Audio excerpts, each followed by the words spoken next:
Welcome everybody to Solaris VII, Episode 1! My name is Emlander, I'll be your GM, and I have some players.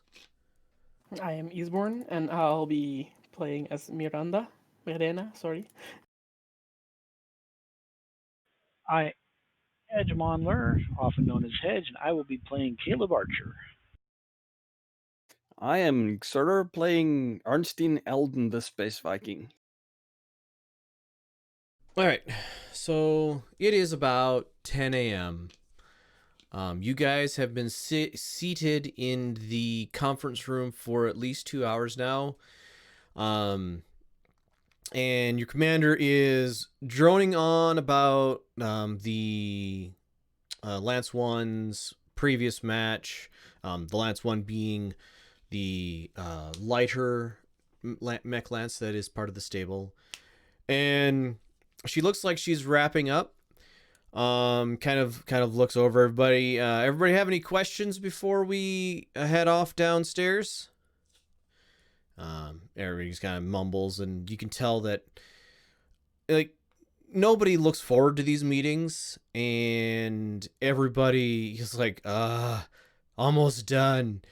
And she's like, all right, well then, could I have Lance 2 stay here? Everybody else, go ahead and go down to your mechs, run through your checklists, you know what to do. And everybody else files out of the room. I'm guessing Right you're now. Lance 2, so Yes. You are, in fact, Lance 2. Arnstein is How to half fix my... out of his chair until he hears Lance 2 stays and whoof, and sits down again. Just follows the crowd. Caleb, come on back. What? Oh, okay. Once she has all three of you in, Bob is, you guys aren't 100% sure where he's at, but he bowed out of the meeting this morning early. Once she has all three of you guys in, the door closes behind you. She kind of looks you over. She is a fairly small Japanese woman. She's wearing a DCMS, that's Draconis Combine Mustard Soldiery uniform, but it has all of its like patches, like rank insignia, unit patches, all of like the finery of it removed. It's a kind of a dark button-up shirt, dark slacks. There are a set of crutches next to her chair. As you guys remember well, she was injured in the last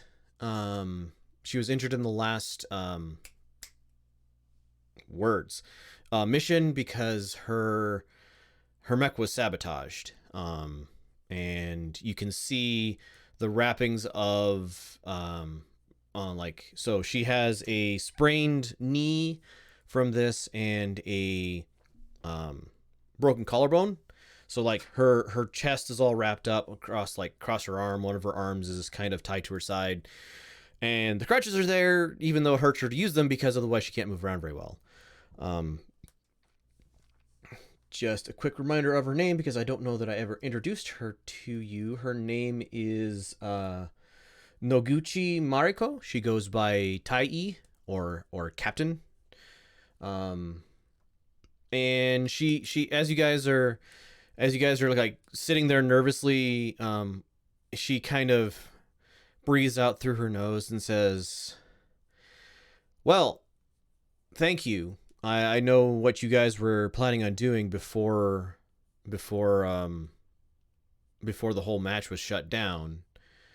And I have a job for you. Well, I mean, other than your job. Right. Better get Jon working on the Wolverine then.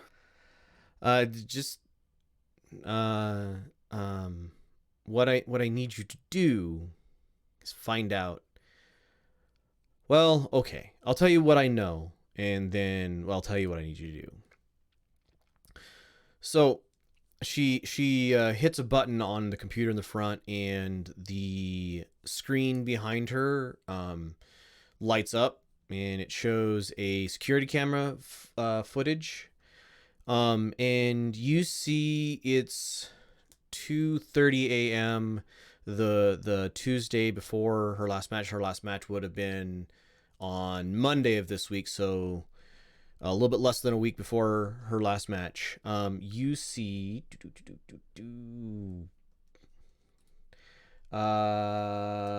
John Ito doing something with her Battlemaster.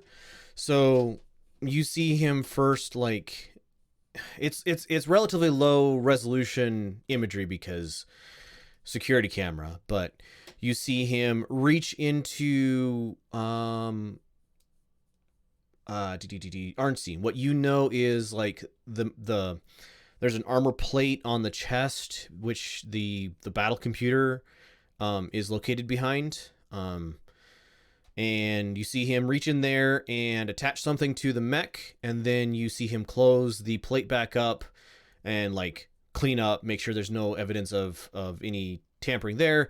And then you see him go onto the top of the cockpit and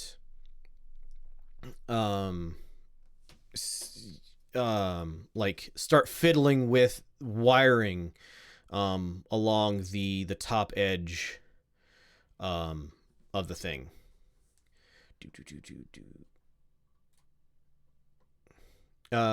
Yeah, if you go to the journal tab, click on your name, don't click on the 3 arrows, and then drag your name onto the map.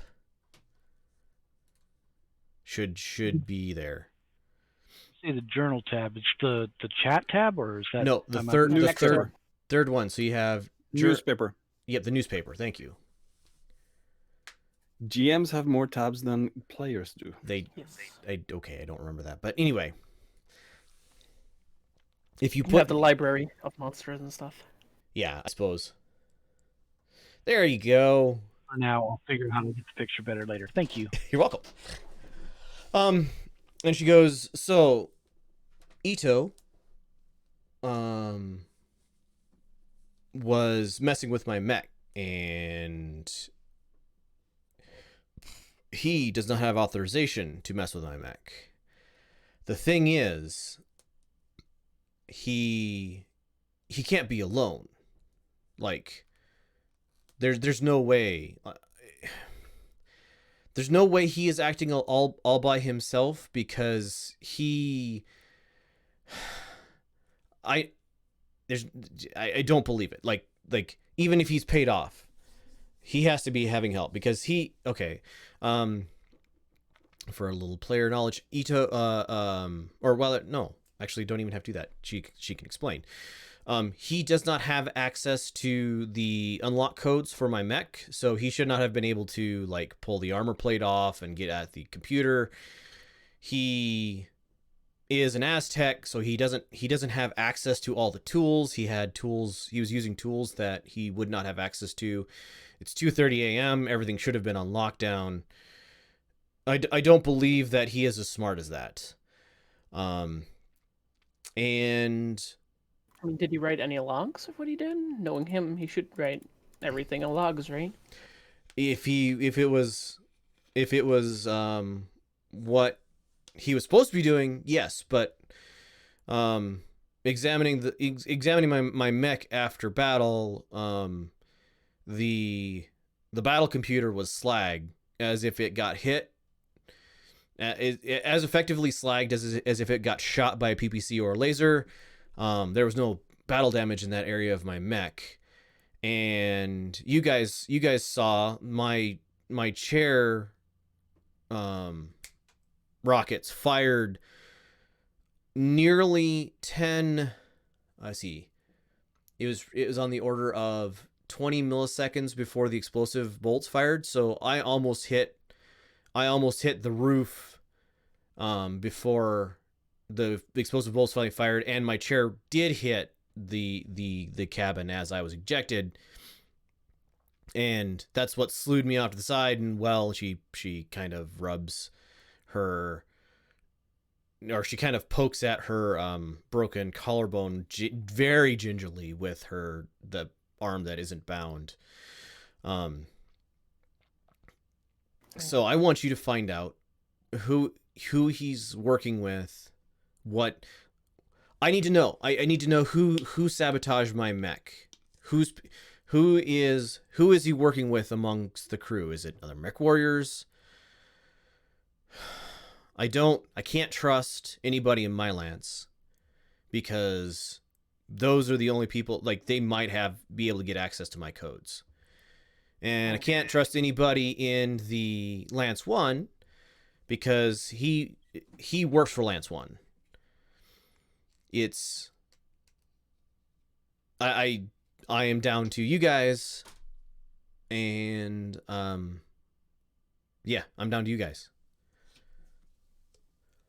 Arnstein is furiously tapping on his compad, looking for something. Do you guys have any questions for me? Needless to say, who's ever behind this, don't let them know. You can't let them know that you're looking into them, because they could do to your mech what they did to mine. Right. You don't happen to have any information on what he's, I guess, been buying extra things? Has his lifestyle improved recently? Not to my knowledge, no.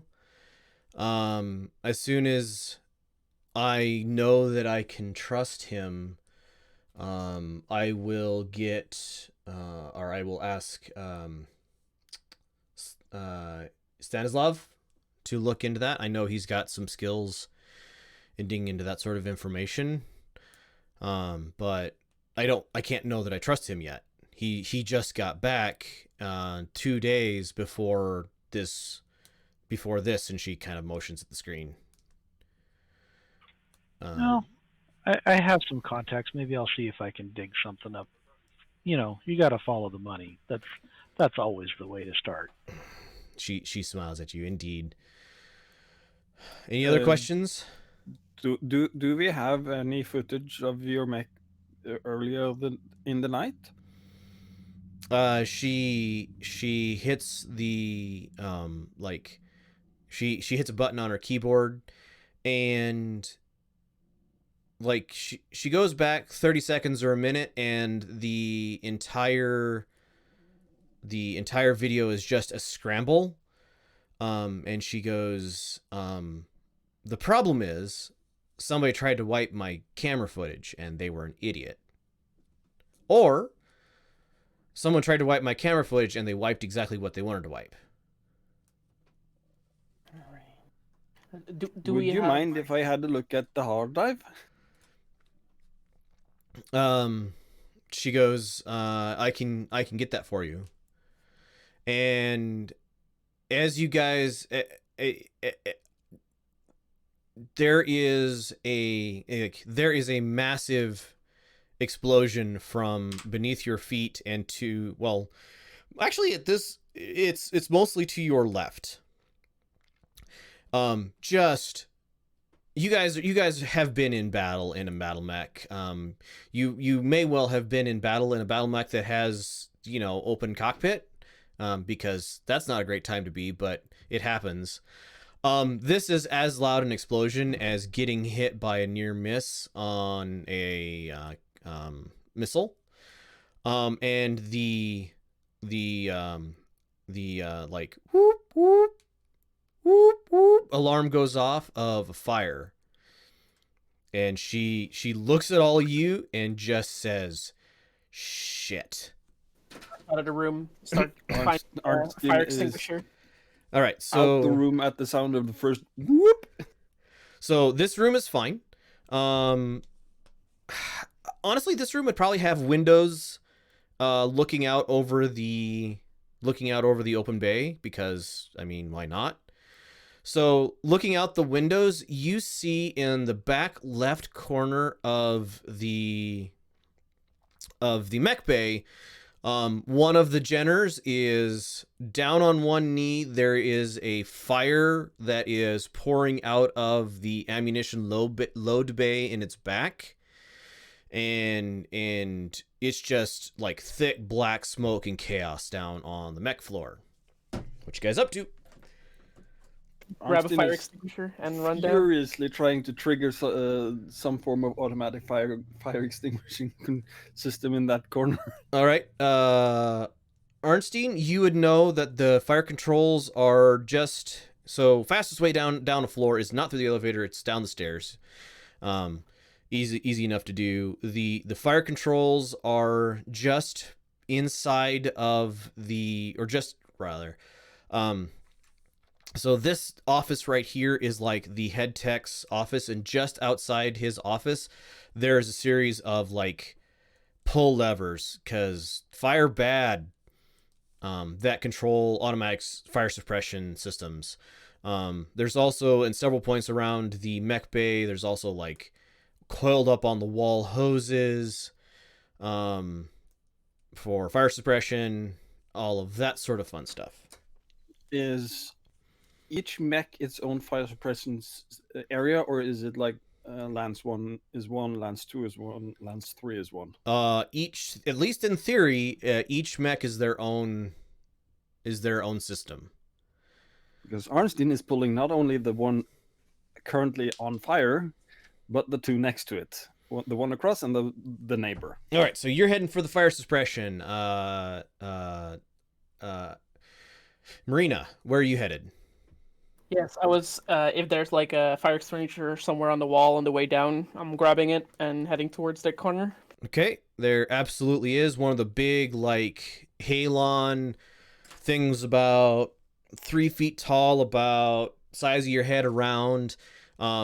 It's big, it's bulky, but it is made for putting out fires that have their own like power source. Right. Electric fires, fuel fires, that sort of thing. So yep, you can absolutely grab one of those. Caleb, what you up to? This seems like a perfect distraction to me, so I'm going to head to the window and see if anybody is running in a direction that doesn't make sense.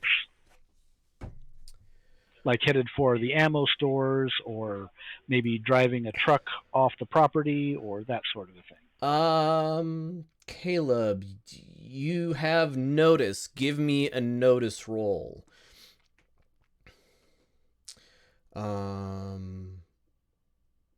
Marina? Yes. I would like a exert roll from you, because heavy thing that you're carrying. And Arnstein, give me your fix roll. Exert. Fix with intelligence to yes. figure out which. So fix plus intelligence.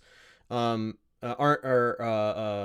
would be strength, and Caleb. Oh, shoot, I need the stats up here too. Hold on. You probably in wisdom, actually. Okay. Notice plus wisdom. 7. That is a holy buckets, Batman. So a 7 is a It's not bad. Yeah, you're fine. This is a simple task, so you are capable of getting this thing, and you sprint across the floor. There are bits and pieces of equipment and like just detritus, broken things, but you're able to relatively easily get all the way over, and you start putting out like secondary fires around this mech, but you're not, like, this thing is on fire very thoroughly. A 12 on both Arnstein and Caleb.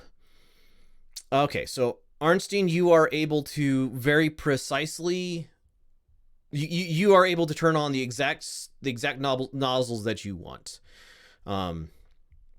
So nozzles directly over the mech. Like water and fire foam start pouring down on top of this thing.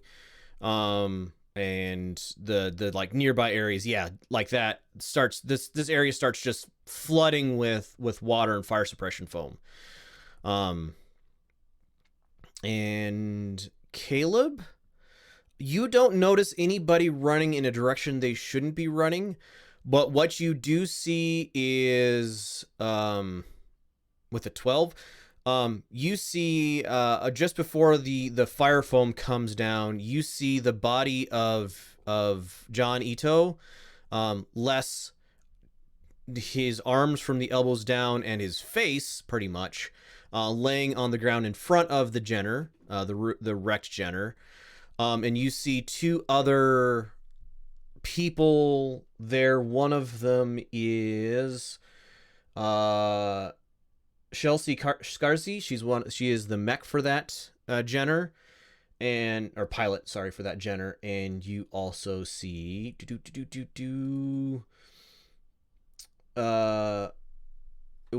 Rake. So Rake Ueno Sound. He is one of the Aztecs. So they are lying injured, knocked out at least, next to the mech, and Ito is like very obviously dead. He's like scorched, covered in burns. So like 20 seconds, 30 seconds after the fire suppression foam starts falling from the ceiling, the fire is out and it's just kind of smoldering smoke. Marina, you go around, put out spot fires, and It seems relatively safe. I'll try and grab a med kit of the side somewhere and try getting anyone some help that is possible. okay. That's possible. You didn't notice the people. You might have noticed the people. You can find the bodies or the people and then able to pull them out from underneath this fire suppression foam. The stuff is not good to get in your lungs. So give me a healing check. What are the other two you doing? What's I'm gonna the go take attribute I'm gonna go take a look at Ito's body, see if I can tell anything before it gets disturbed. Give me. I think notice plus intelligence would be the proper. You have as attribute wisdom? You can choose attribute. Oh, for healing, healing would be plus intelligence. Okay.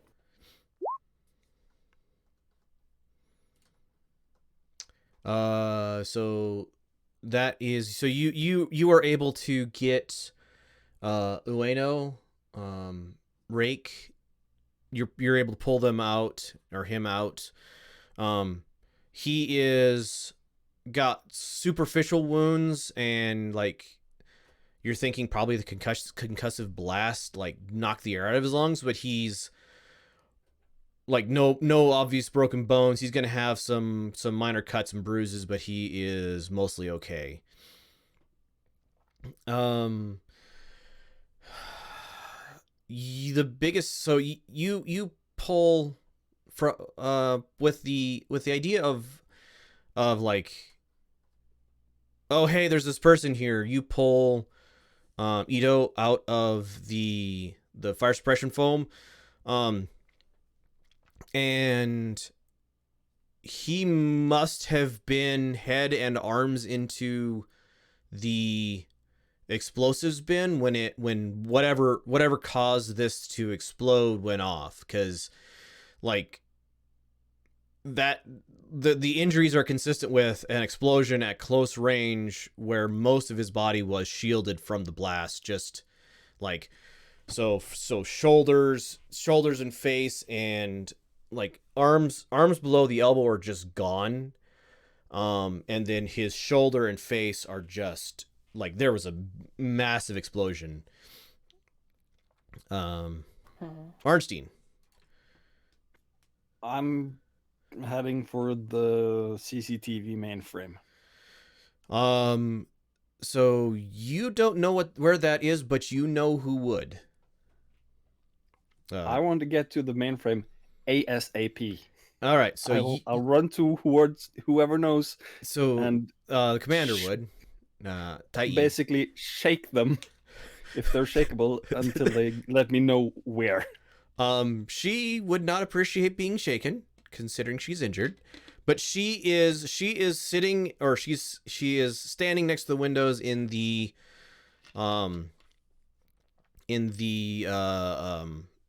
briefing room, watching. Like she sees you running back up the stairs and is unsurprised when you enter the door. Camera servo. She tosses you her key to her room and goes, servers underneath my bed. There is a floor hatch under the bed, that has the server. Thank you. And it is off running full sprint. All right. So you're heading up there. Everybody else is like, you guys acted with a clarity, and everybody else is just kind of like coming around now. The techs are like starting to help Marina, or starting to help Marina. You're done. You're working on people.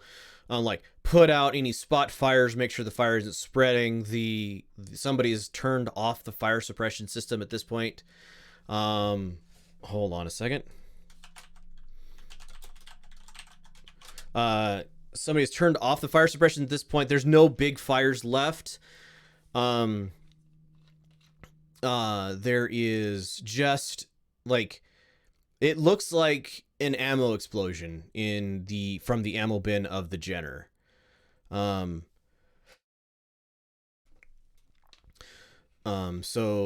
Arnstein, you're headed for the computer. The other two of you are about now. There's a bunch of people milling around asking what in the hell happened. Like the head tech is starting to organize people to clean up the mess of the foam, get the mech back in place, help anybody who's injured. Several people like were nearby and are bleeding out of their ears because, well, loud explosion. But it's calming down.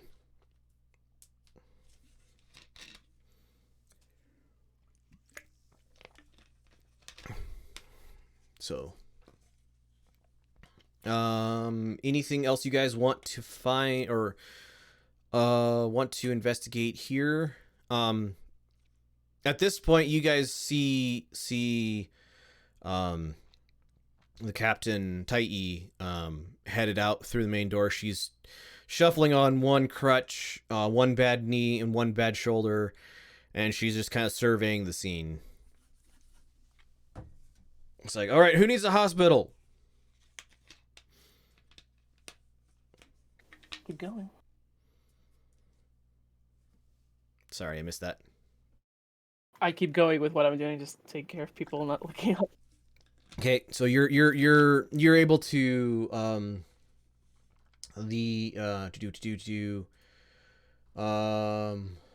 Chelsea is more injured than Rake was. She is like got a bunch of fairly deep wounds in the side of her chest. One of her arms is burned. Like she's got a whole bunch of fried hair on the side of her head, and she's just kind of shaking. And her brother is like, as you're working on her, her brother's like standing there, like holding her other hand, and like, saying something comforting, calm. And so you're able to stabilize her, but she is absolutely gonna need like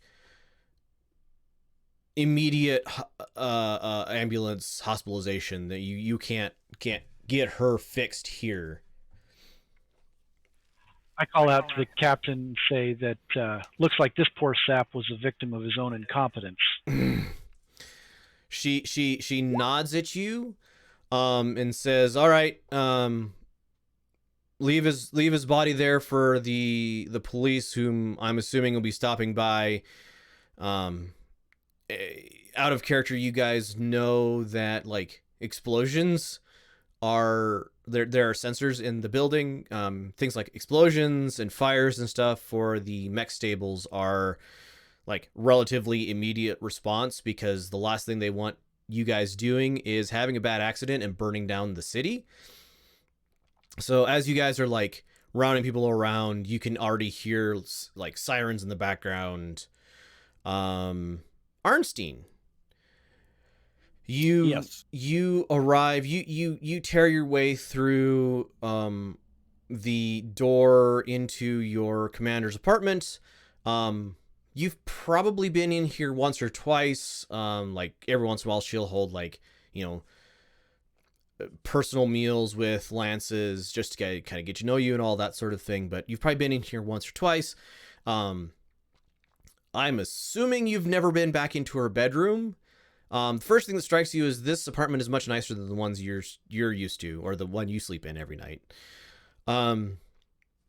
Second thing you notice is that her bed is bolted to the floor, in a very inconvenient way, but you're able to like shove your way underneath it a little bit, and there is a little trap door. Like you wouldn't have noticed it without being told it was there, but you see a trapdoor underneath the bed. You're able to slide back the top of it, and sitting underneath the floor, whining away now that the top cover is off, is a like a 4RU server unit. Got a bunch of wires plugged into a. How would that work? No, it's got probably like 4 Ethernet style cables plugged into the back of it, a couple power cables. There's a UPS unit directly underneath it, and it's just, recording away. I'll grab the cable from a data slab and plug in and start trying to figure out the clips of what's happened the last, I don't know, all right, so give meeting me and a half. program roll difficulty. I'm going to set your DC at 10. Intelligence, I'm guessing. Yes, intelligence. So you plug your data slab into it, and as you're trying to grab the files from it, you see that they are being actively erased, and so you plug your data slab in. You navigate to where all of the like files should be for this sort of server. You got a password from Tai, and you log into this thing, and by the time you have your thing connected and you like navigate to the right spot, all of the data files have been overwritten with just blank files. Like you can just see the computer just overwriting with blanks, overwriting with blanks, overwriting with blanks, overwriting with blanks. There is nothing there's nothing you can find immediately useful, and there's gonna have to be like forensic what's the word? Forensic data analysis to try to get anything from this thing. Analyze the hard drive instead of the software, right? Right, you're gonna have to like look at the hard drive array and actually like do forensic analysis on the state of the bits and stuff like that. Oh, by Odin's might.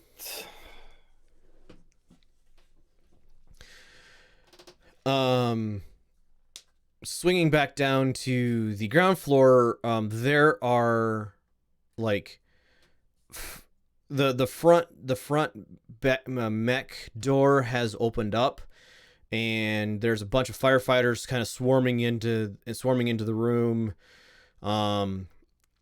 and they see that you got everything kind of under control, and so following them, a couple of police detectives, street detectives, walk in, and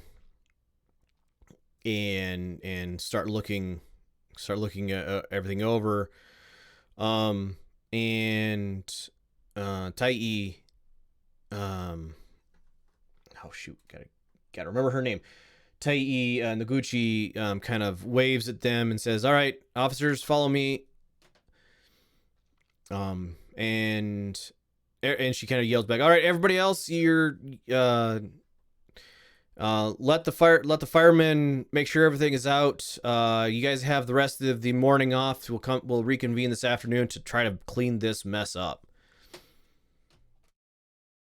I'll keep helping the most needy people and wait till there's medical staff that will take over.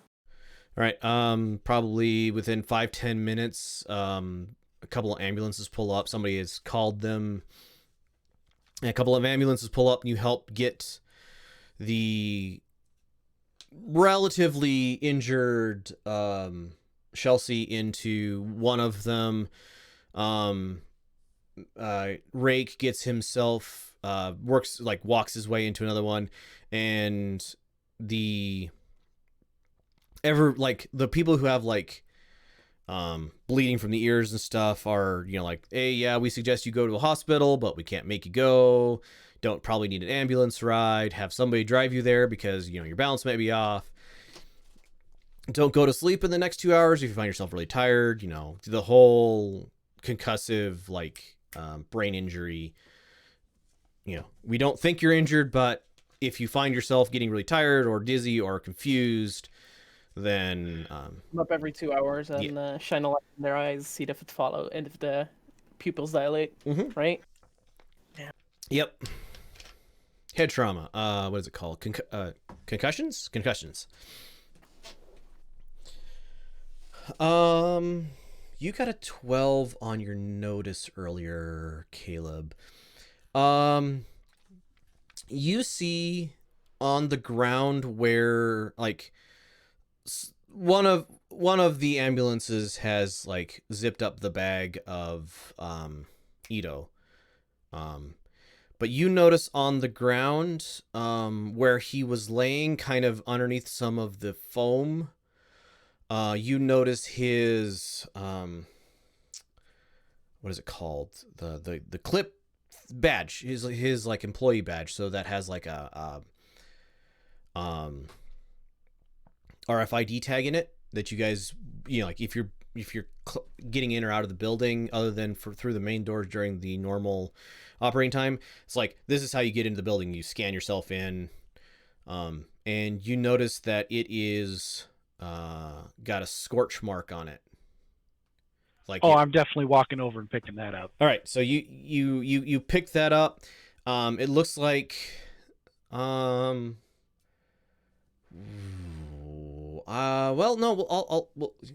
notice that it's scorched. I'll give you that much right now. We can do some more investigation later. Marina, by now everybody else is kind of cleaned up. All the people who were injured are kind of cleared out. And you guys, most everybody else has gone off to change clothes because all theirs are fouled with the foam and the smoke and stuff like that. And you find yourself and Caleb relatively alone on the main bay floor. Probably am not really clean at the moment. No, nothing here is clean, and there's still a nasty smoke to the air, although the ventilation fans have kicked on and are starting to clear the air. Caleb, do you need me for anything, or can I go clean myself up? Go ahead. Say, you seen Arnstein around anywhere? He sort of disappeared. I kind of went down, and when I went down the stairs, I lost him, or I didn't see him since. So. All right. Actually, I should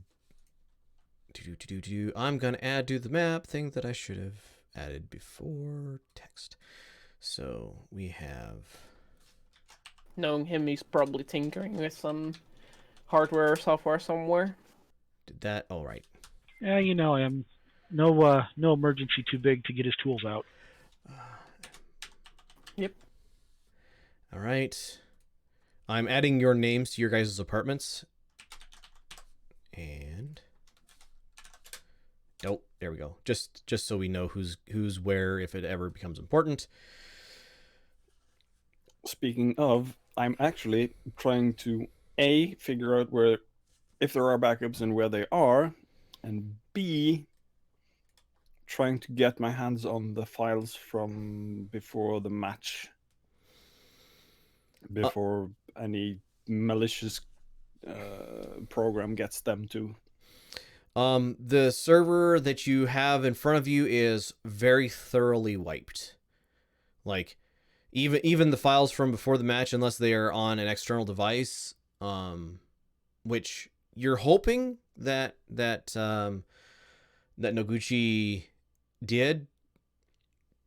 So the server you have here is thoroughly wiped. Tai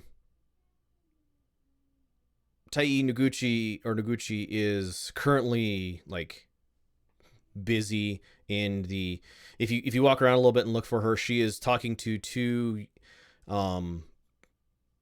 police First off, detectives. I think actually Arnstein, first thing he would do before he left that was to power that thing down. All right. Because A, that's not useful anymore, and B, it might contain whatever's doing this.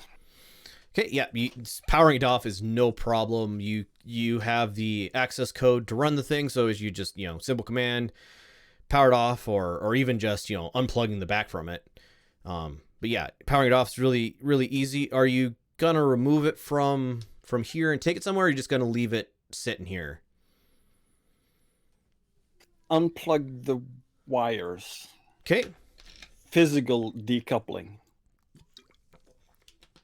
Yep, no problem. Bunch of Ethernet cables and a couple of two or high voltage, like server grade power cables. And then I'll go find the commander. All right, commander is down in the main area conference room.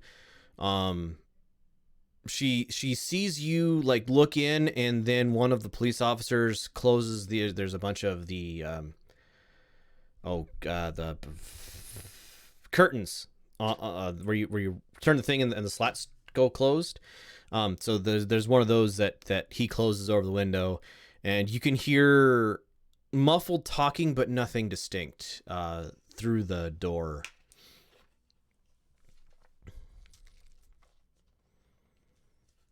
By Loki's mischievousness, he mutters to himself.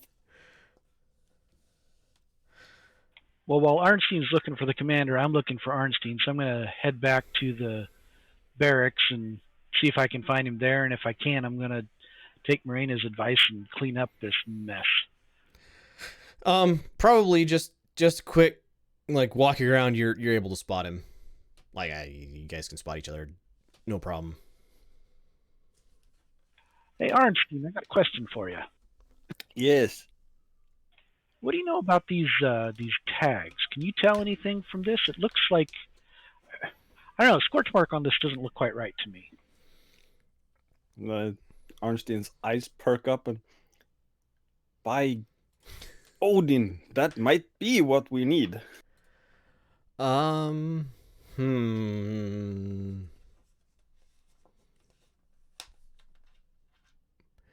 Give me a...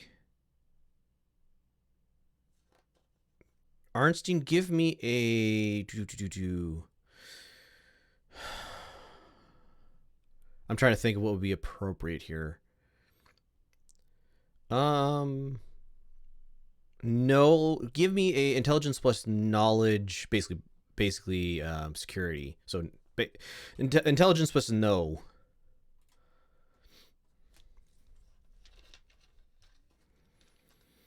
A 9. So what you get is that, so the like place this thing, like you guys all have one attached to your person, visible somewhere on you, right? And And what you're able to see on this thing is this thing's about half scorched. And the half that is scorched contains the RFID transmitter. Like you're unable to get anything other than that, but that's what you get, is that the half of this thing that is scorched has the RFID transmitter in it. These are good thing in RFID chip doesn't necessarily need to be 100% pristine in the box around it. right.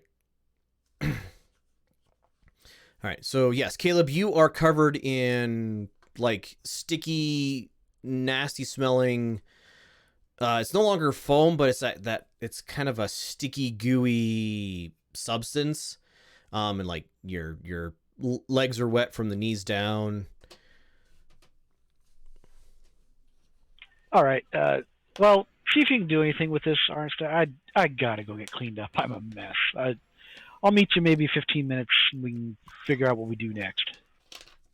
Sounds like a plan. All right. Marina and Caleb, you guys are up taking like a quick shower, bath, finding new clothes. This stuff is I would say semi-water soluble.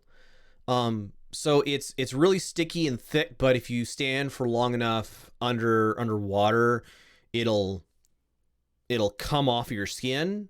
I mean, it's specifically not toxic because, you know, dealing with people and stuff. But assuming that there's like a specified soap that we get assigned in our apartments that has like properties to clean that stuff off. sure, that absolutely makes sense. Fires are like there's like a little bottle that you were given on starting with the company, and you probably haven't used it now, but you know that's what it is.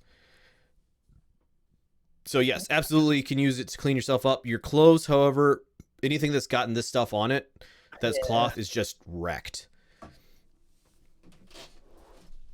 Where did I put that bottle? I know it was around here somewhere. All right, Arnstein. Well, like at this point, you are. There are a couple of uniformed police officers, like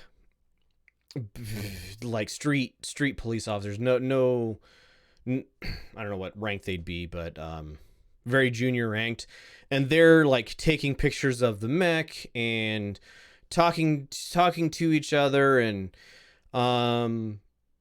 you listen from like the other side of the room for a little, or sorry, I shouldn't tell you where you're at. So where is your character at? You would see these guys out there on the floor, but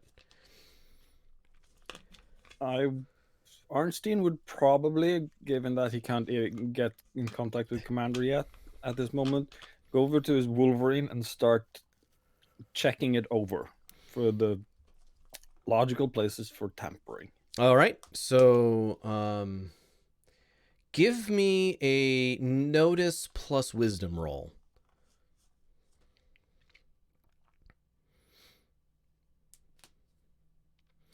An 8. So you're listening as you're like looking over things on your Wolverine. Everything's buttoned up, sealed up. Somebody had been doing like maintenance on it, like the daily maintenance routine on it, but other than the fact that a couple of like access bays are open to do that, thing is perfectly like, you know, your mech and it's spot the way you left it. And you're listening to these two police officers are going, I can't believe somebody leave their the ammo bin loaded for this thing. I mean, SRMs are dangerous as all get out. And they're talking back and forth about how you guys are all idiots and can't believe you'd leave this thing loaded. It hasn't run in like 4 days now, and don't they have a thing about unloading the ammo from a mech when it's not in use? And you take these two police, but they're like taking pictures and just talking back and forth, Writing it down in the data slab. all right. So as Marina and Caleb, as you guys are done cleaning up and are coming back downstairs, it's probably noon at this point. And Which one's the Wolverine? Sorry. I will tell you in a second. I don't know them very well off the top of my face. Wolverine is this one. Oopsie. This one. Pretty sure. Hold on. That's the Wolverine? That's got to be the Thunderbolt. Oh, I think you think you're right. Hold on. No, you're right. Wolverine, Thunderbolt. Actually, I should probably go ahead and tag them. Go to the map and background level. So we have edit. I didn't want to distract you that much, but I wanted to see which mech I was standing by. Yeah. So there's a couple of police officers like standing over here. That by this point they're like wrapping up. Kind of everybody else is gathered up. The section to the bottom right hand corner of the mech bay is like, if you guys have to, well, that whole big open area, if you guys have to like lay a mech down and really open its guts up, or like take a torso section and like lay everything out from it, like really in depth sort of things, that's where you guys do, and there's kind of a gathering of everybody over in that section at just about probably 12:30, and like all of the people who don't work here have kind of headed out, and everybody else is just kind of gathering over in that corner, with the exception of the captain, and Stanislav is kind of looking everybody over, kind of gives you guys a head nod to come over. Sure. So there's a crowd of, I'd have to give it a count, but it's like 35 or 40 people over here, all kind of worldly chatting amongst each other. Oh,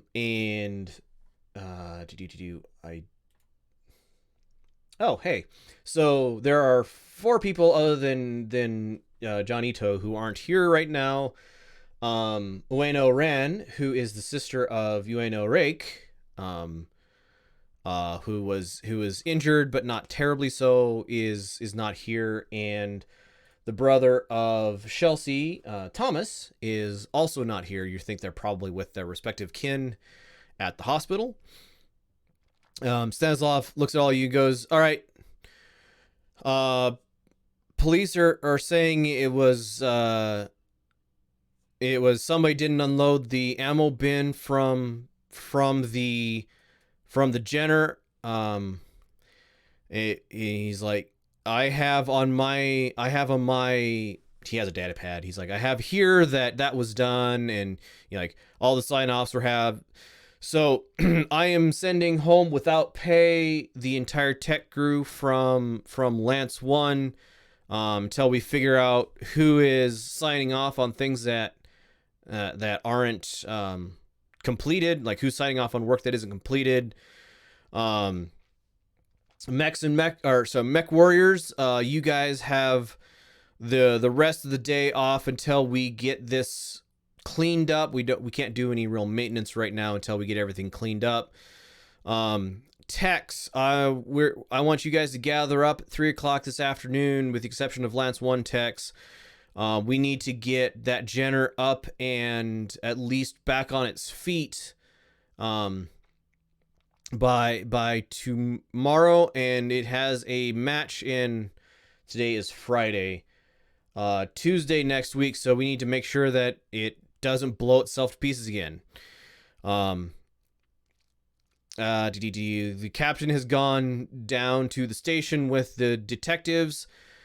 She will be back today later on. I will let you know if she decides to give everybody the rest of the day off when she comes back. Until then, until this afternoon, later on this afternoon, once the smoke is cleared out and the water's like cleaned up a little bit. I don't want to see anybody in this mech bay without my permission. And he like his data pad has a case on it, and he closes the lid on the case, and he's like, any questions? And there are a few questions about, you know,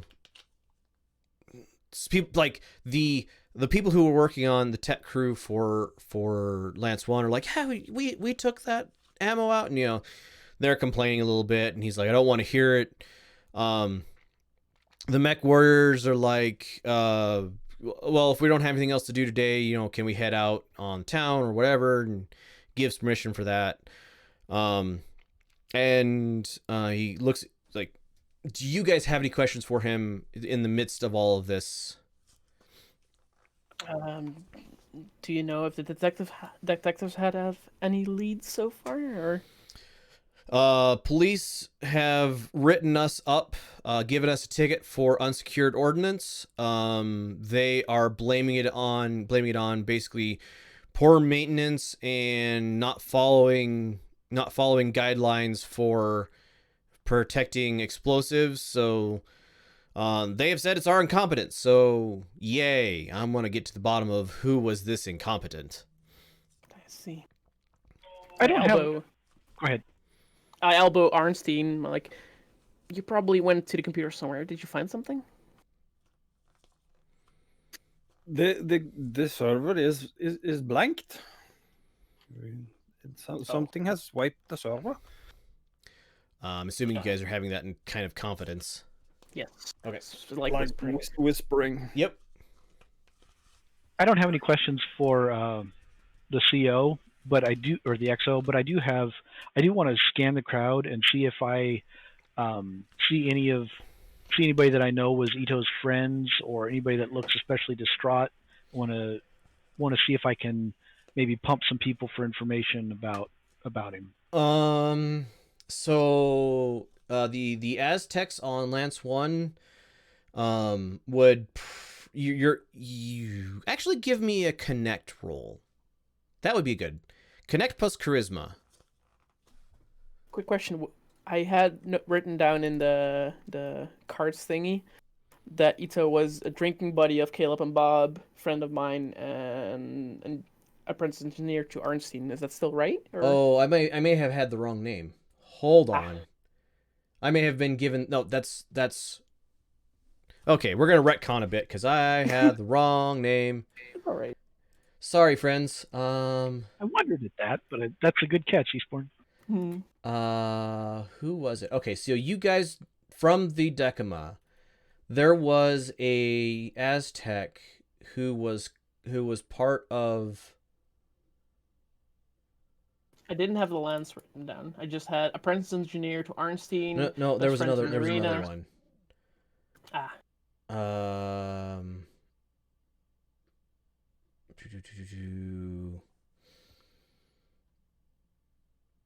think it was one of the group ones. So it was related to the Naguchi? No. That's Tai. Yes, correct. Hold on. Well, we're gonna do a little bit of research through here. have it Power written station, down. not Caleb. Because no, I didn't want to kill off. I actually didn't want to kill off Ito. So Right. AKA has been a different name the entire time. yes, so. this has been a different name the entire time, and there was somebody was associated, or rather, your characters didn't know, but from the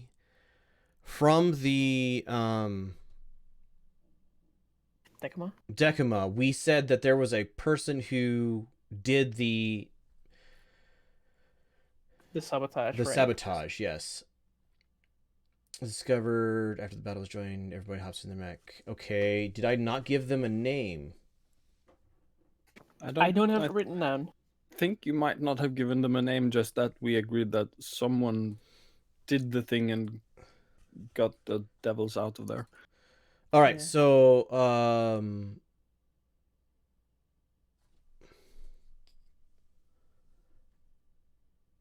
actually, yes, this will work better. So John Ito, we'll go with. He was the person who was severely injured. Like, he was the one who caught a fair amount of blast, had like broken bones, deep lacerations and stuff from the explosion, but wasn't killed. And it was Ueno Rake, who was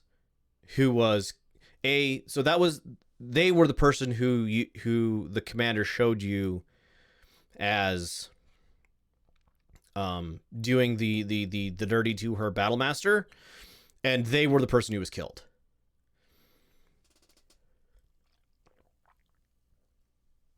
Rake is the given name? Rake is the no. Ueno is the given name. Rake is their personal name. Because his sister is Ueno Ran. Okay, so family name is Ueno. Yes. Got it. Uenorake. We are in little Japan, basically, kind of part of town.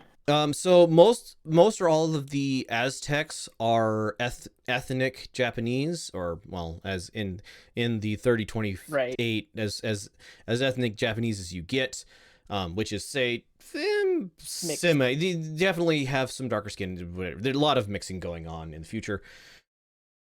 But they they tend to go by last name first, first name last. Have Japanese surnames and often Japanese given names.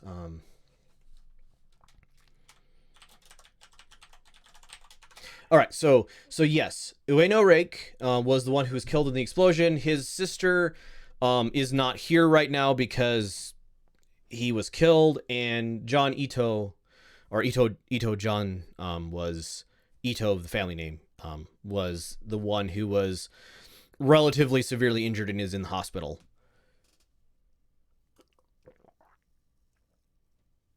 All right, so now that that's cleaned up and everybody's thoroughly confused, what was the question? Oh, I was wondering if there was anyone I saw in the crowd or knew that was a friend of Rake's that I might be able to bend their ear or maybe subtly pump them for information after the meeting breaks up. So with a 9 on your Connect plus Charisma, that's a standard challenge. You know that he has gone out on a couple of dates with Ike I'm gonna have trouble saying this name. Aikiyama Hitomi. But they haven't been together for, like, they haven't been on, they haven't been, like, she's not his girlfriend, but they've been out on a couple of dates together in the past few months, so.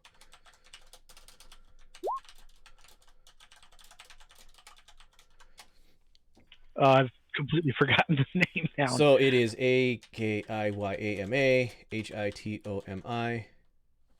So, Aikiyama Hitomi. Okay. I'm gonna, after the meeting breaks up, I'm gonna go over and chatter up a little bit and say, "Hey, how you holding up?" That sort of thing.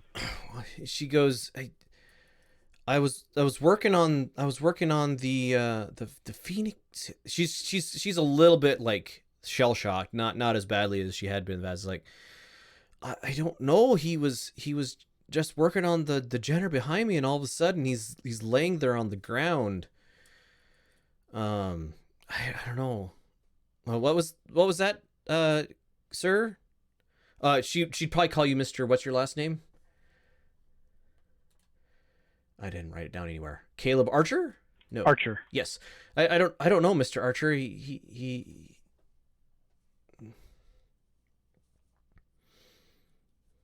So, I'll follow up with, well, has he been all right? I know you guys went out on a couple dates. Has he seemed off his game lately? He's been withdrawn the last couple weeks, but nothing normal, nothing too abnormally last date we went on, he talked about getting a job at a different stable, but he was gone. He's like, he was gone for 2 days, and then he came back and he had to beg for his job back. I don't know what happened. Well, you let me know if you need a shoulder to cry on. I know that you maybe all weren't that close, but that's pretty shocking to see that happen to somebody you know. She kind of looks at you and says, "Well, since we can't do any, since we've been put off our game, the Aztecs and we're gonna go, or the Aztec group's gonna go out drinking and like remembering Rake tonight, I suppose. I don't think any of the Mechwarriors are invited, but I suppose if you wanted to come too, we'll be at the bar down the street." And she gives the name of a bar. Your charisma is 14. It's really good. Yeah, that's what she gets you. Arnstein, your thing responds to you. Comms are off, or something similar. Basically, you get the message was not delivered because the device was not turned on. Response.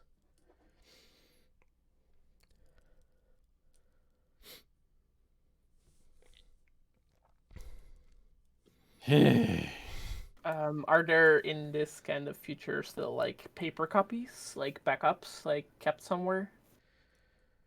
So there absolutely is paper backup for a lot of stuff. So for the players, technology is very similar to what you would think of from modern day. So if you would expect there to be a paper copy of something existent today, there's a decent chance that there's a paper copy of it here. Well, I'm thinking of the sign-offs of the paperwork and the stuff, right? Those the are armor. Yeah, actually there would be paper copies. They would be in the head tech's office.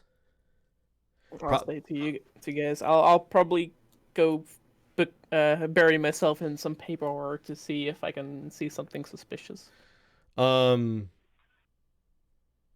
Okay, so everybody else is kind of leaving. The head tech is like he is in his office. He has the window shade, so he's got a window that points out onto the mech floor. That is up, and as you head into the office, so actually I make sure I get the gender right. Head tech is actually no, is she. It is Kyoko T8. Why do I give myself hard names? Kyoko Tai. You just type it into chat. Yes. So give it, or family name of Kyouko, Kyoko, yeah. and given name of Tahtinen.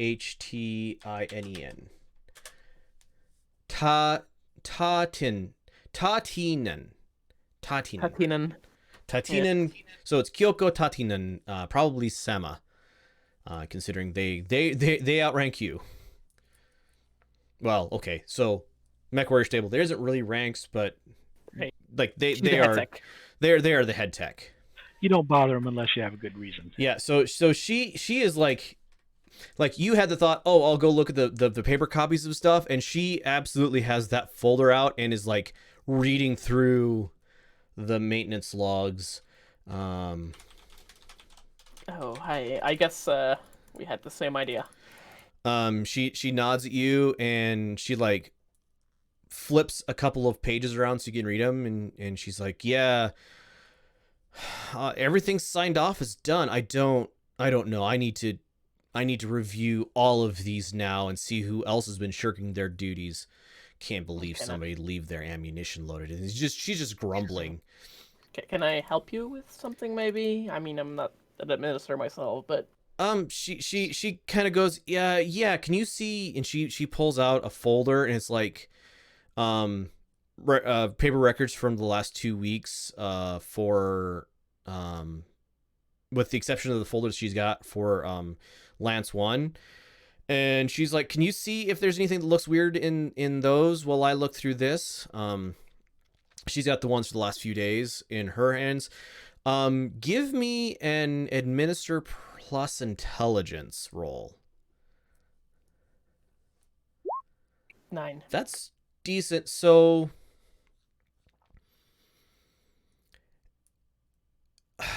5 plus 5 minus 1. You don't see anything out of the ordinary with this. Like, people, like... Miss, everything seems to be in order here. So to give you some context, like, the amount of time people take... So with a 9, you would probably have some pretty good guesses about how somebody would fake doing work and not actually do it, or... like sign off on stuff that isn't done or isn't done correctly. So, you know, things like the maintenance cycle for the Jenner takes about the same amount of time every day, but it doesn't take like on like a Tuesday from 2 weeks ago, it took an extra 15 minutes to do this maintenance cycle, but they signed off that it took an extra 15 minutes, even though that's not, that people don't think that is good. So there's no obvious, yes, they're not doing their work, and they're writing down that they're doing their work in these records. Yeah, there's some minor alterations. Well, alterations, I shouldn't say, like, deviations from normal. But for the rest, that seems pretty normal. Right. She nods and says thank you. Yeah, I'm not seeing anything here. You're friends with you ride with Arnstein, right? Yeah, we hang out quite a bit. Can you and Arnstein go check the ammo base for me? I don't. She kind of looks, and it's like all of the techs have pretty much left. You guys, Stanislav, and a couple of the other like technicians are kind of hanging around. She kind of asides to you, like, I don't know that I trust my techs. Can you go check the ammo? And we were kind of forbidden without express permission. She types something into her data pad and goes, here you go, permission granted, and here are the counts. And she basically sends to your data pad the ammo counts that should be in the bins. Right. Did you give Arnstein permission too, so I can take him with? It's basically for you, Arnstein, and Caleb. Okay. Well, I'll walk out and find Arnstein and Caleb. You're kidding, Marina. You managed to get us work on our day off? Hey, do you guys want this to happen to your own mechs, or? Yeah, I suppose you got a point. Tell you what, I'll help you guys do this so we can get done with it, and then maybe let's go over and talk to John, see how he's doing after we get this cleaned up. I would assume Arnstein is already on his way on to Lance 2's mechs, and like, I'm gonna check all the mechs for the ammo bins. So ammo bins are pretty fast to check. That's like the open gate, see that there's no container of ammunition, close gate. Well, it's like they have. So you're familiar with how like planes and tanks work, where they have the tags attached to things, so you can't attach ammo to the bin, or you can't put ammo in the bin without removing this tag. Like, it's basically physically impossible. And so it's simple. You climb up on the scaffolding to where your ammo bays are loaded. Any of your mechs that have ammo, you open the thing, you look in, you see this tag is still attached from the last time you were in it. Ammo bin is completely empty. All for all of the mechs that you check. Like, disregarding the exploded ammo bay in the Jenner, are there more ammo bays that could be checked in the damaged Jenner? No. The SRMs are located in, like, for quick loading, So Mex laughing at myself.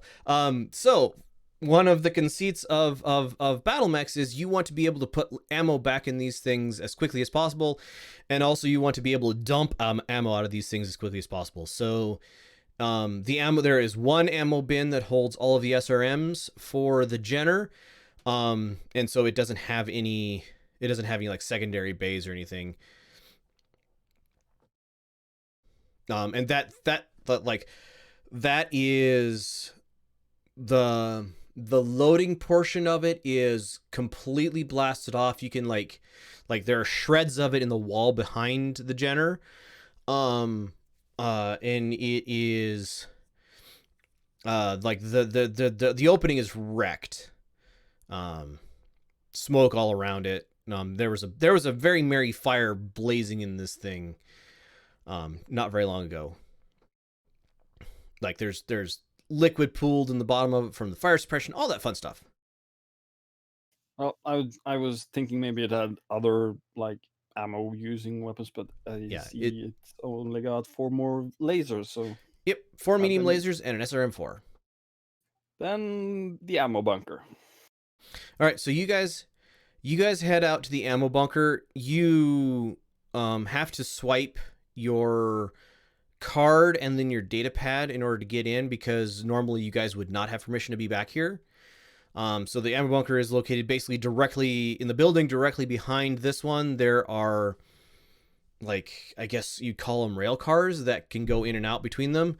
And inside of this place is, like, the air is thick and humid. There are, like, little boots you put on that have like little, you guys would know the procedures for this, but like there's a boot you put on over your shoe or a strap you put on over your shoe that has a connection to your leg. Basically grounding straps. The floor is like got a metal mesh in it through the entire place. And it's like there's a great big warning sign, warning explosives inside. Make sure to follow all ESD procedures, no sparking, all that fun stuff. Oh yeah, so it has rails, right? Because getting stuff in and out sucks. The cart has a sealed electric motor, which the cart is in here that takes ammunition in and out. And the rails and the wheels are bronze or brass, probably brass. So you have these bright, don't go spark. Yeah, so they don't go spark, but it's bright, shiny, brown wheels. But yes, this is a place that is no spark zone, and you guys see in here like there are racks, in like preloaded bins for all of your mechs, and all of the other mechs. Any ammunition that any of the mechs of the company use are located in here, and I would like an administer plus either wisdom or intelligence roll, whichever is better for you, from everybody as you guys like look through this place. Intelligence is fine, right? Yeah, intelligence or wisdom, whichever is better.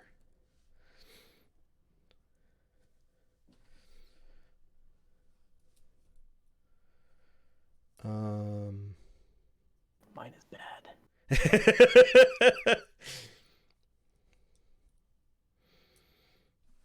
I don't see your roll yet, though. It's 5 for me. Oh. 2 + 3 - 1 + 1. Oh. Wait a minute. I see administer plus intelligence for Arnstein. Why is it not showing up?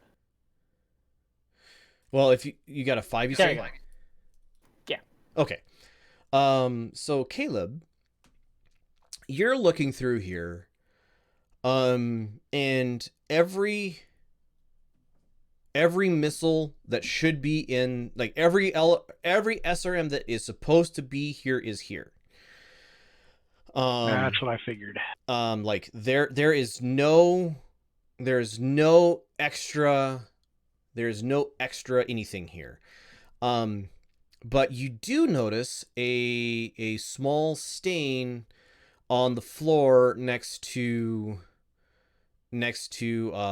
the back loading dock into here. So all ammunition it goes around town has like specific vehicles it goes in. They're like heavily armored.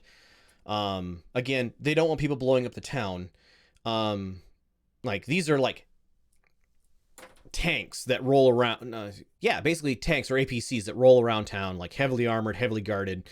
Anyway, there's a door on the back where that would pull back up into, and then you would, you can load and unload this building without like leaving a big gap that somebody could crawl through or anything like that.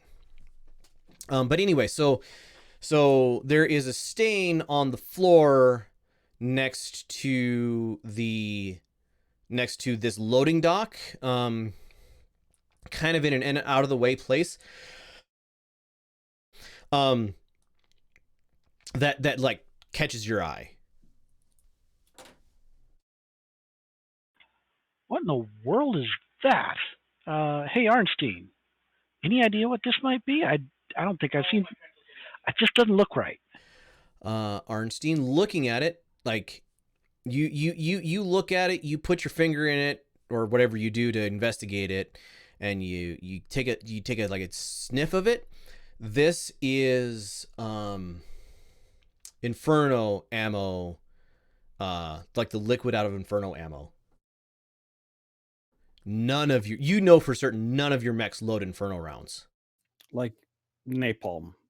Yeah, so this stuff is essentially napalm on steroids. Like this is so a shoulder fired Inferno launcher is basically a RPG that launches a warhead at a mech that explodes probably 10 meters short of the mech, and like just this viscous thick stuff is very what's the word, self-igniting. So this basically just spreads out and covers a mech, and this stuff is hot enough to melt armor. It will spike the heat of any mech instantaneously, and that is for a like shoulder fired round. You can technically load it into SRMs. Nobody is that dumb though, unless they're desperate. But yes, that's the compound that's on the floor here. So there are access logs. Is everything stored in the now blank server? No. So the access logs to this building are stored offsite in the city server.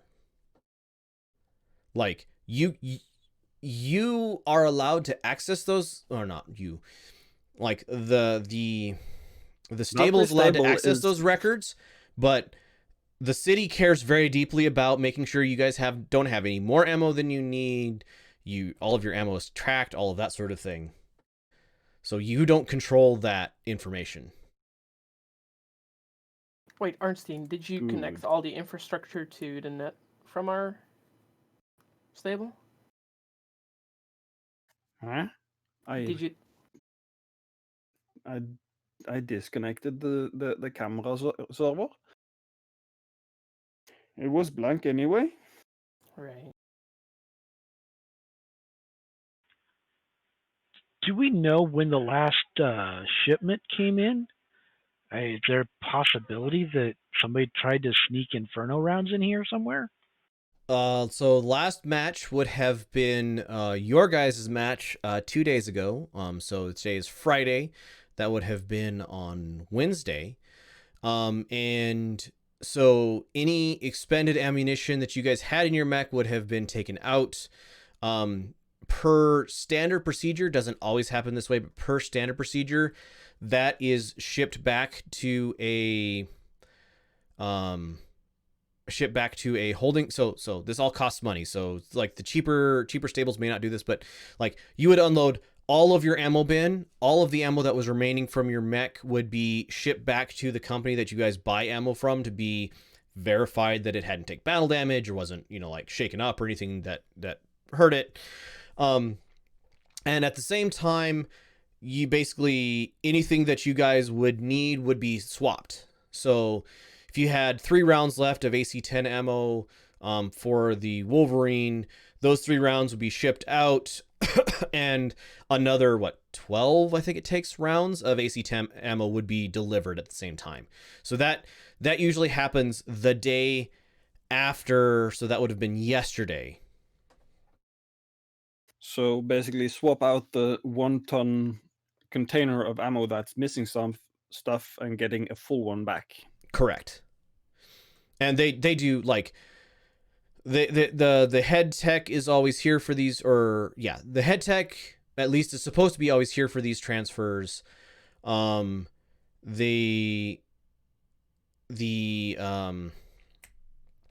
any of Lance 2's mechs use SRMs? Let me look at what Lance 2 has. Lance 2 has a Trebuchet, which uses LRMs, a Wolverine, which uses SRMs, a Rifleman, which uses AC-5, and a Thunderbolt, which uses AC... Machine guns. Machine guns. Yeah. I might have to bring up Flesh's sheet. So the Wolverine, yours Arnstein, uses SRMs. I don't think any of Lance 2 does other than that, though.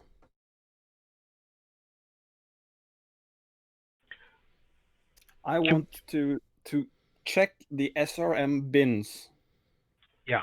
Present on site for any trace of the Inferno fuel. All right. Give me your intelligence plus your whatever your repair skill is. Fix? Yes, fix is a good one.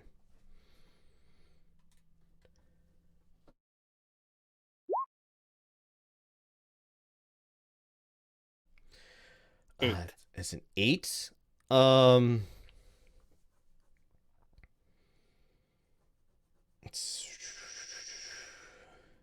Everything looks normal, and like you would have been the one to unload your own ammo because it's your baby. Yeah, I'm checking all right crates marked short range missiles for more of the residue. There are, with an 8, there's at least one crate that has some trace of residue on it. I will tag it out. There has to be some form of way of tagging a crate that do not use under any circumstance. Yep. So yes, you can absolutely tag the crate out. No problem at all. Given some so if you take a little bit of time, you can get some more information out of that. You guys have probably been back here 15-20 minutes at this point. I'll search more in depth. It's just first thing I do is slap the tag on. Like nothing is getting close to this without somebody getting yelled at afterwards. All right. So Arnstein is digging his head into this ammo crate further. I'm assuming you pointed this out to the other two. What are you guys doing while Arnstein is digging into this? Do we have some kind of like tape that's like do not use tape? Maybe tape it over. Yeah, there's some sort of tag, like way to mark, hey, this ammo is no good, don't use it. Well, extra stuff, instead of like the tablet, just to like physically like tag it. Oh yeah, absolutely. Yeah, you can. There's rolls of the stuff at like every point in this. Every convenient point in this building along a wall. Since Arnstein said that, I'll do that. I'm sitting back, leaning against the rack, and twiddling my thumbs because I think this investigation stuff where you're looking at things is boring. I want to go find some people to talk to. All right. I Arnstein, will- you spend another probably half an hour digging into this thing, and you think you know how they did it. I will take a note of said information and said theory in my datapad, looking for if the communications have been sent. You get a response back. Hold on, I gotta look at what the communication was. Back up to cams, ? Server blank, need response ASAP. You get the response back, yes, on my way back. Be there in 20. But yes, you think you know how whoever did this. So in several of the ammo bins, not just the SRM ammo bins, but in several of the ammo bins, you find traces, like in gaps, and in kind of like hidey holes, where what you think somebody did is have like a sealed bag of this.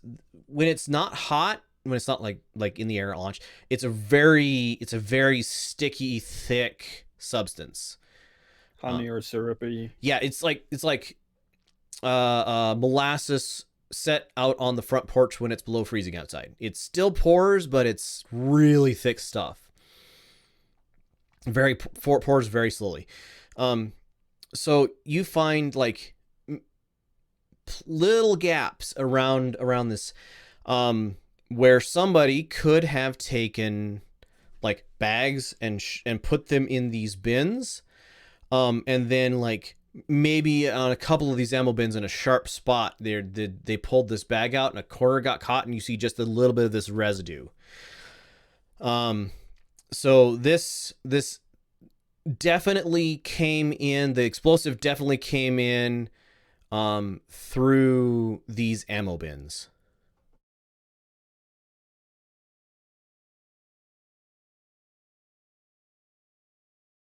Oh, this is not good. No, there's too much. So, give me one more fix plus. Actually, give me fix plus wisdom roll, please.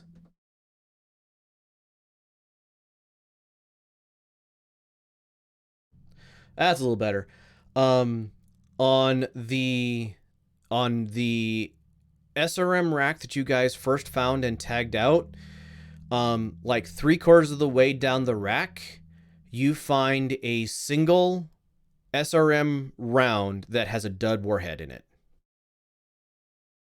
Like somebody screwed the top off the warhead that was on here, took the explosive out of it, and then the primer out of it, screwed the top back on it. And you notice it because you like the little nubbin on the front of it that hits the primer to actually cause the thing to explode is missing. There's no seals on these things? The seals on them all were marked, basically factory sealed before you guys started looking into them. All right, except for that one. Well, I mean, so all of the ammo in them and all of the bins are factory sealed. Like they still had before you until you guys started opening up and looking into them, they were still considered sealed from the factory. Right. So, how much does one SRM weigh? Is it like 15 kilograms? 20? 200? So SRMs do. I'm kind of inferring some stuff here. An SRM round is probably about 2-inch diameter, 2 foot. Sorry, I'm not translating metric, but I don't know. a 2-inch diameter, 2 foot round or 2 foot long rocket, essentially. It has some control fins on the back, control fins kind of towards the front. The like 3/4 of the length of this thing is fuel. And then it's got like probably a 1 kilogram warhead on it. So probably 20 kilos. Yeah, That's not unreasonable. Yeah. Actually, by the description, looking for the rocket pods that a lot of attack helicopters are using. yeah, Like, that's that a good size. thought. So it wouldn't be unfeasible for Arnstein to grab the dud out of the box and hauling it into the workshop. Yes. Although if anybody sees you carrying this out of the back, they're gonna have a fit. Well, at least he's gonna pull it out of the crate and positioning it like on its rear fins in front of it, just like fishy. Got it. All right. So you get a message from Tai that she is back in the building.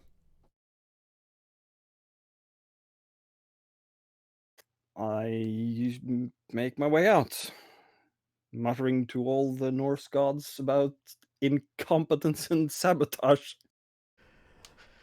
All right. So you see her in the main mech bay talking to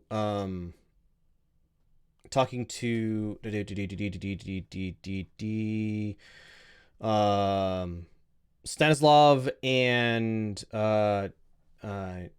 Kyoko. They're standing up near the front. You guys are, at least Arnstein and Marina are dusty a little bit. I get the feeling Caleb is not. Good call. You guys come walking out of the ammunition store, and you see Stanislav, Kyoko, and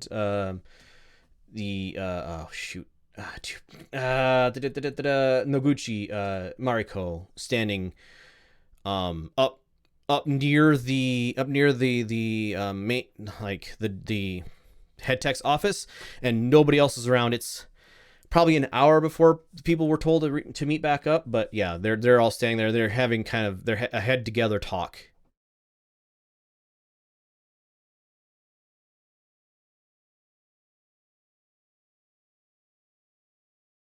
By the All-Father, we must demand a meeting with the ammunition factory. I'm yelling. Stanislav like looks at you and makes a kind of like shush motion, like he puts his hand out, kind of drops it down, and gives you kind of a like shut up glance. I'm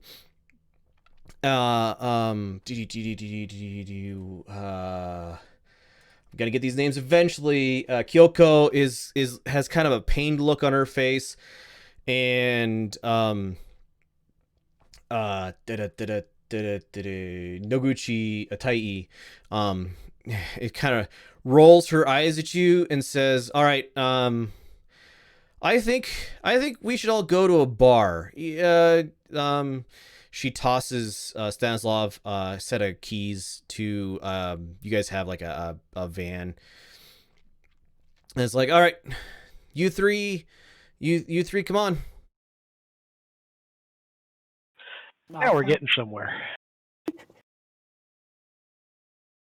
Arnstein stops, scratches his head, looks at Tai and says, "But what about the message?" She gives you a head shake no and tugs on an ear. I poke him in the sides. Scratch my head. Well, come on, Arnstein, I'll buy you a beer. Don't. I do you need need to forget what's going on. I do need a drink. Wait, what? Caleb biting someone on bear? This is unheard of. It's just funny. I'll get it back later. So you guys hop into the van. Stanislav, like after you guys are all in the van, he takes like a lap around the van, like looking, like you look out the windows and he's like walking around the outside of the van. He's got his data pad in his hand. He's looking underneath the like wheel wells and the bumpers, and it's like very unusual,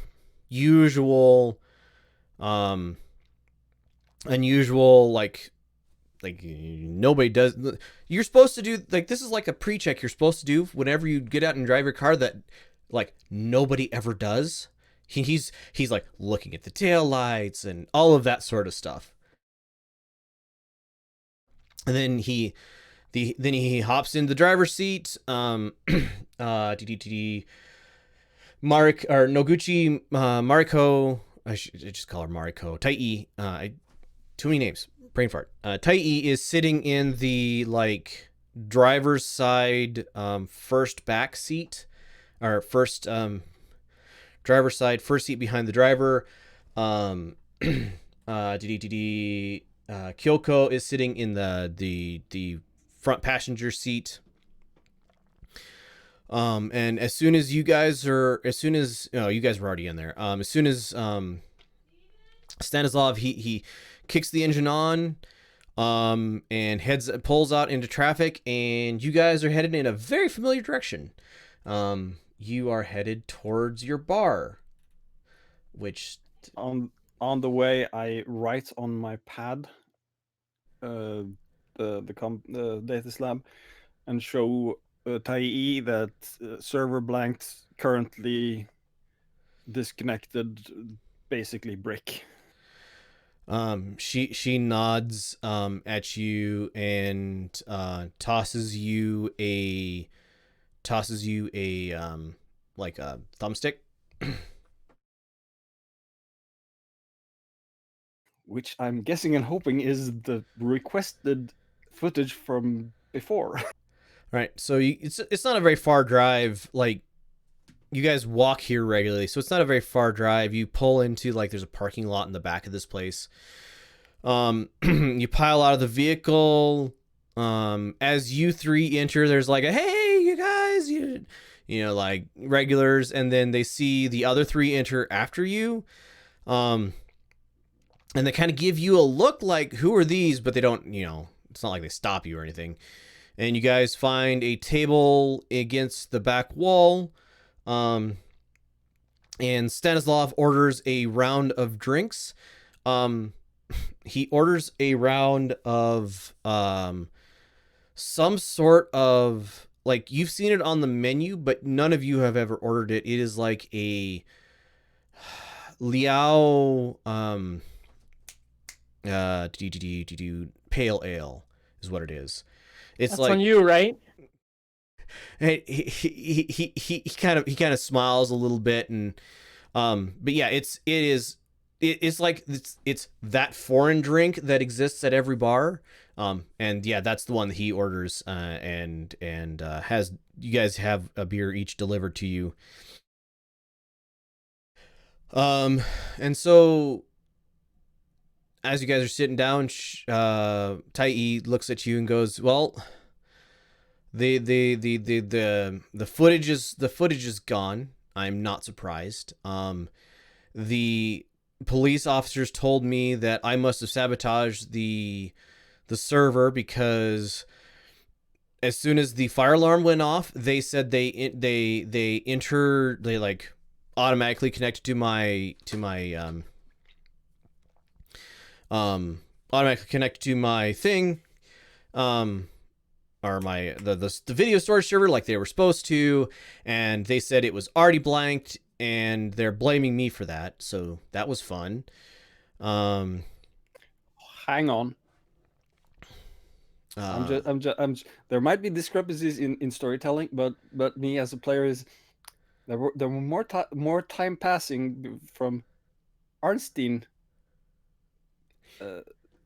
going down and getting up, and basically seeing things get blanked and then logging on as soon as the alarm went. And it was already blanked. So, yes, there is a discrepancy there. Like, I will grant you your character going, hey, wait a second. Because the police said that it had been blanked by they logged in as soon, or they connected to it as soon as the fire alarm went off to get the footage from it, and you got there and it was just like in the process of blanking the files and you almost got it. But I almost got the files, and I was down starting the fire suppression system. She kind of grumbles a little bit, and Stanislav says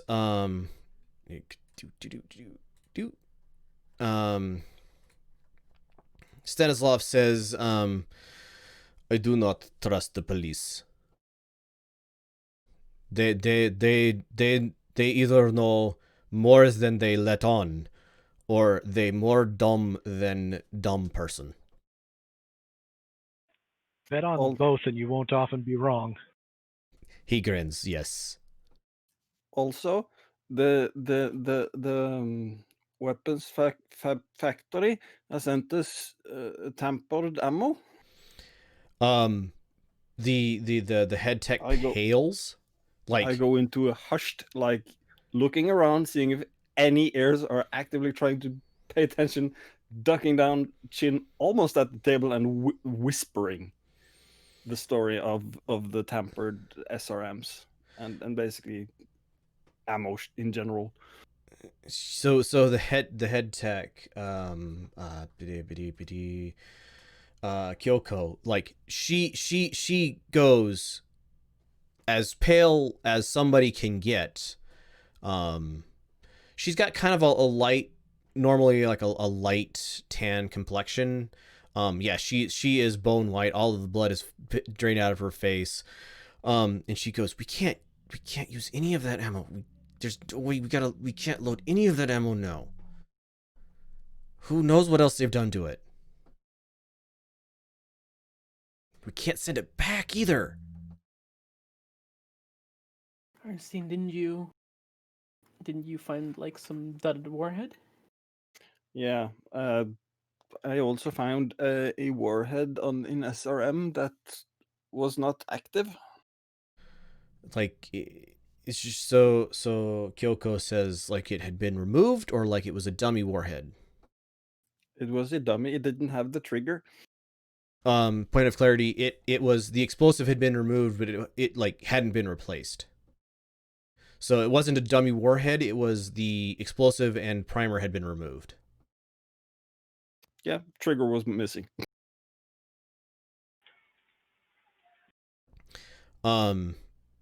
Stanislav says, so this explains where the explosion came from. I think we got a pretty good idea who did it.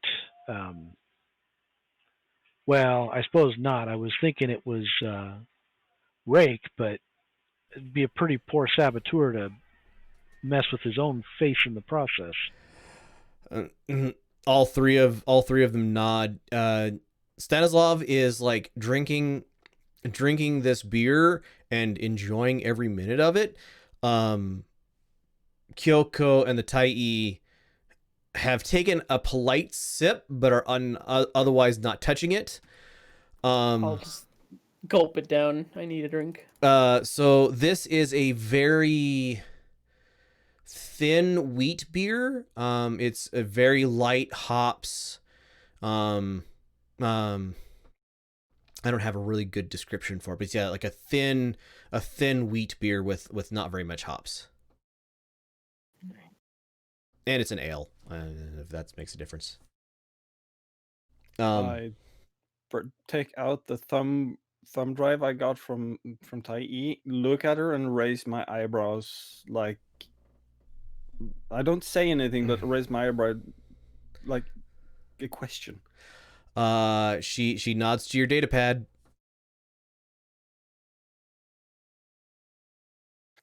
Yeah, Arnstein will definitively start working on the thumb drive. So thumb drive contains a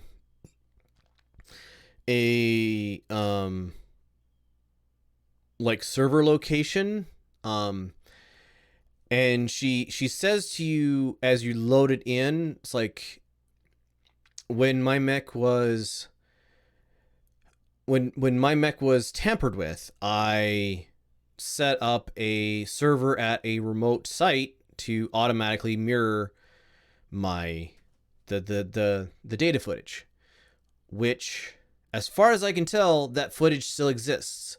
The problem is, whatever wiped the server also scrambled, like encrypted the data on the backup server. So data is, as far as I can tell, data is still there, but whatever virus destroyed the data on the main server at Valkyrie, also scrambled the data on that server. I like she looks at the 1, 2, 5 of you sitting around the table. Say I trust exactly 6 people right now. Stanislav has given me some information. I trust him. He has vouched for Kyoko. He doesn't have any more information on anybody else in the stable. Bob is out doing a little side work for me right now. That's why he's not here right now. And the 3 of you, you threw yourself at this, and honestly, nothing in your background say that you are that good of liars. I'm offended. She smiles I've at been you. working on that. She smiles at you and says, "Yes, you're." She just smiles at you.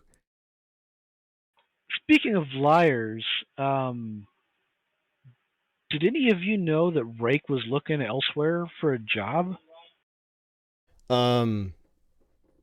Stanislav and Tai both nod. Yeah, the Aztecs, like Stanislav says, the Aztecs, is very common for them to find work elsewhere, especially if they think they are underutilized. He was moderately unhappy about working on light mechs. Was that before our last incident with the mech of the first? He nods.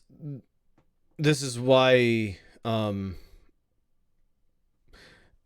not so how does he say it? When Tai let me know he was one who was messing with her mech, I was surprised, but like this sort of thing, maybe he thought she was holding him back or gave him bad review. Do not know, but yes, he had job at other place and came back before her mech was, like 2 weeks before her mech was tampered with. So he tampered with her mech, right? He nods, and says, well, after the fact, I presume. Yeah, so he says that Tai showed me video footage on her datapad while you guys were in the ammo bin. So did Rake tell you anything else, or was it just basically what he did to the mech? Well, they didn't. So we knew that we knew that he had. Tai says we knew that he had messed with my mech, and I was like watching him like a hawk. Mm-hmm. I wanted to see if he had any co-conspirators. Like, that's why I had the backup server set up so that I could review the footage. I have had Well, some very late nights since my accident, reviewing video footage because I didn't know who to trust at the time. it seems like someone wanted to get rid of him. Yeah, so this leads me to believe that, somebody else in our stable, it was either set him up to it or knew that he did it, and decided to take care of a loose end. I mean, the crates were still factory sealed. If that And makes any sense. Kyoko, You like, still need an insider to get the inferno out and set the trap. So Kyoko had recovered a little bit, and she repales like the bins were still sealed. I take a long think. If I'm quite sure that they were still sealed. Yes, the ammo bins were still sealed. I was the one that broke them.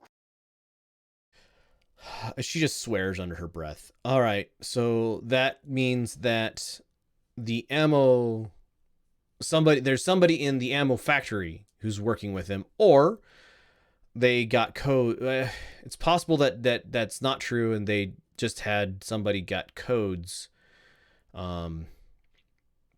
to reset the seals on the bins. Either way, we can't trust any of our ammo. Like, we're gonna have to hand unload every round. Except I don't trust any of my techs. She swears again. Don't trust any of my techs. I mean, Arnstein, can you personally unload everything and check everyone? If he's got Well, 3 years, I'll help you. Yeah, 3 years sounds about right, Arnstein. Yes, about 3 to 4 years. I can check all the ammo we have. And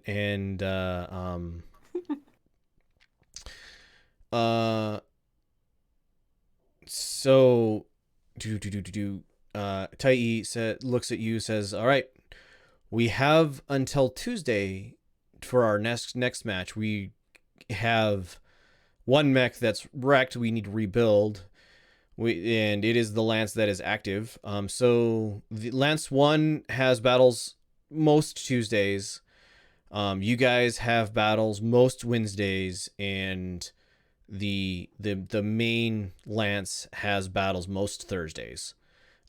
Next week, you and the Assault Lance are off. You and so Lance 2 and 3 are off, and Lance 1 has a match on Tuesday. Somebody should write the schedule down before I forget it. So she looks at Kyoko, and Kyoko says, "Well, we have, I guess, two choices.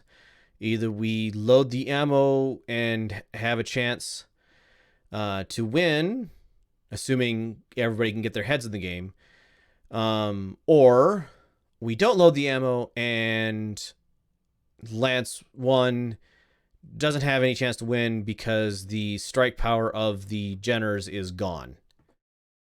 We could just check the ammo that Lance once requires. double up. No tech checks alone. Double them up. It'll take Right. longer, but you can at least check the ammo for the match. Kyoko says, "I agree, although I think I'm going to triple them. One full tech and 2 Aztecs checking every round before we load them in." She's like taking notes into her data pad, and screw this guy. All rebuild this, and she like, Arnstein, you recognize somebody who is competent at their job and working through the math of how to get everything done in the amount of time that you guys have, with the amount of labor you guys have. I will help fix the Jenner.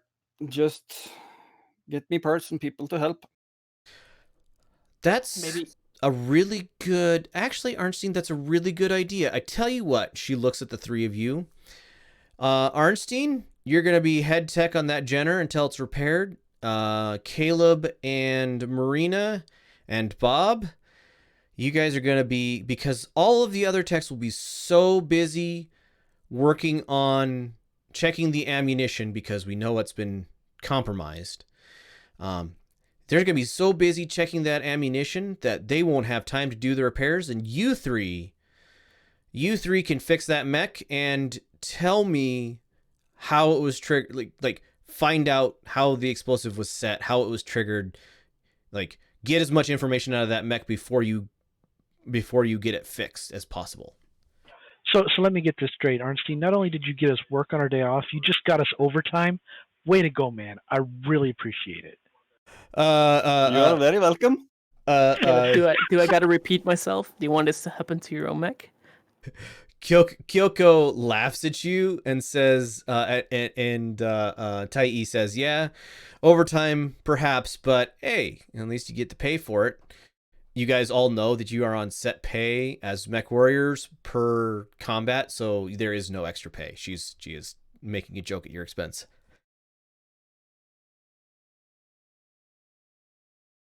I think I need another beer. I wave over the waitress and order another round for everybody. Arnstein shoves the beer he got ordered over towards Caleb. The waitress brings over your regular, which is a local lager that is brewed in Curitan style, but it's like local to the planet brew. And she like when you wave her over, she just automatically brings you around for everybody at the table. And Tai catches her eye and says, "This round's on me," which surprises the waitress a whole lot. And she Tai like passes her some money, like, and well enough to cover the round and a tip. The waitress looks very surprised at this and brings back a second round. And that was enough for 2 rounds. Yeah, and she's not used to getting paid by your table. Right, that's true. I left my beer as a salute to Tai. She looks at the three of you and says, "All right, well, I have work to do with Stanislav and Kyoko to make it less obvious that we know what's going on. Like I need to figure out how to massage what I tell everybody." Oh, right. And she taps something on her data pad, and you guys all get a push notification that work is canceled for the day and show up at the regular time tomorrow. She's like, "So I have some work to do with these two. I will leave the three of you here to plan your next steps.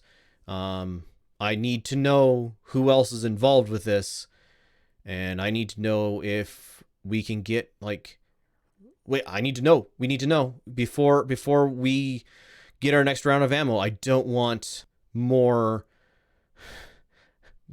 to have another opportunity to sabotage another mech and blow the face off of another tech." Stanislav, He says yes. could you check the logs for ammo recipients for the I last? think we already checked that. Me and administrator. So He nods at you. He nods that he'll check it. I was gonna say like week and a half ish back, or at least on the first ammo delivery before Tai's mech was discovered sabotaged. Sure. He nods at you guys. and the three of them get up, drop enough money for a nice tip on the table, in C-bills, like the extra round that they had been granted, like there's still a full round of beers for them that are sitting on the table. The three of them get up, head off. You hear the van start and drive away, and you guys sit and look at each other, and you can just kind of hear the explosion replay in your head as the mech detonated in the repair room. And we're gonna go ahead and like your brains can reimagine that, not that you do hear another mech explosion. Sorry, should be specific. And we're gonna call it there for today. So thank you everybody for watching. Thank you everybody for playing. I will be back with this game in 2 weeks. We'll be back again with D&D next weekend. Thank you everybody for watching. Bye.